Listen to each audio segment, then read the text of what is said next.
UP में 10 विधानसभा का उपचुनाव होना है, जिसमें सभी पार्टियां अपना दमखम लगा रही हैं। इसमें सपा और भाजपा ने इसको प्रतिष्ठा का प्रश्न बना लिया है, क्योंकि सपा और भाजपा के ही विधायक लोकसभा में चुनाव जीत कर गए और उन्हें विधानसभा की सीटें खाली करनी पड़ी। अब चुनाव अभी घोषणा नहीं हुई है, लेकिन बहुजन समाज पार्टी ने 4 सीटों पर अपने उम्मीदवार उतार दी है। मिल्कीपुर से राम गोपाल कोरी को बहुजन समाज पार्टी ने प्रत्याशी बनाया है, तो वहीं कटहरी से अमित वर्मा बसपा के उम्मीदवार होंगे। अमित वर्मा पिछड़े वर्ग से आते हैं और कुर्मी समाज से बिलोंग करते हैं। तो वहीं फूलपुर से की समान सीट से बहुजन समाज पार्टी ने शिवबरन पासी को मैदान में उतारा है और गाजियाबाद की सदर सीट से रवि गौतम को बहुजन समाज पार्टी ने प्रत्याशी अपना बनाया है। इन 4 सीटों पर बहुजन समाज पार्टी ने सबसे पहले उम्मीदवार बहुजन समाज पार्टी ने उतार दिया। अभी सपा और बीजेपी की तरफ से कोई भी उम्मीदवारों की घोषणा नहीं की गई। अभी चुनाव की भी घोषणा नहीं हुई है। समझा जा रहा था कि हरियाणा और महाराष्ट्र के चुनाव के साथ यूपी के विधानसभा उपचुनाव भी होंगे, लेकिन निर्वाचन आयोग ने इसकी घोषणा नहीं की। बहुजन समाज पार्टी की मुखिया बहन मायावती ने कहा है अपने पदाधिकारियों और कार्यकर्ताओं से कि हमें यह चुनाव जीतना है, और वो समय समय पर इसकी समीक्षा भी कर रही हैं और अन्य 6 विधानसभा जो होने उस पर भी प्रत्याशी उतारने की कवायद चल रही है।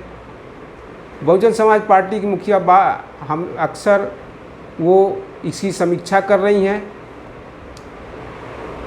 विश्वनाथ पाल जो बहुजन समाज पार्टी के प्रदेश अध्यक्ष हैं, वो इन सभी उपचुनावों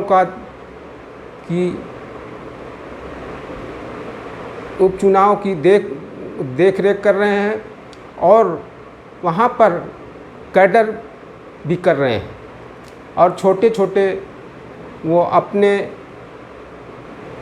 मीटिंगें भी करके लोगों को बहुजन समाज पार्टी को क्यों वोट देना चाहिए यह बताकर अपनी तरफ आकर्षित कर रहे हैं। शिवबरन पासी फूलपुर से हैं, जो समान सीट है। बहुजन समाज पार्टी ने इस बार गाजियाबाद और फूलपुर से समान सीट से एससी कैंडिडेट को मैदान में उतारा है। मिल्कीपुर विधानसभा सीट जो है वो सुरक्षित सीट अनुसूचित जाति के लिए है।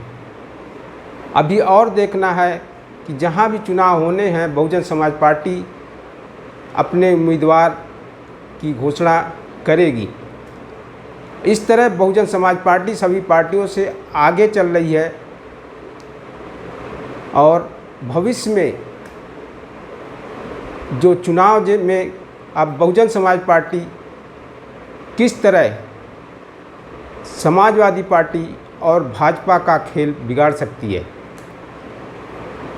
बहुजन समाज पार्टी बड़ी ही गंभीरता से उपचुनाव को ले रही है, क्योंकि बहुजन समाज पार्टी को लोकसभा चुनाव में एक भी सीट नहीं जीत पाई और उसका वोट प्रतिशत भी गिर गया। तो इसको गंभीरता से लेते हुए बहुजन समाज पार्टी की मुखिया मायावती लगातार वो अपने कार्यकर्ताओं में ऊर्जा संचार कर रही और एक्टिव बनी हुई हैं।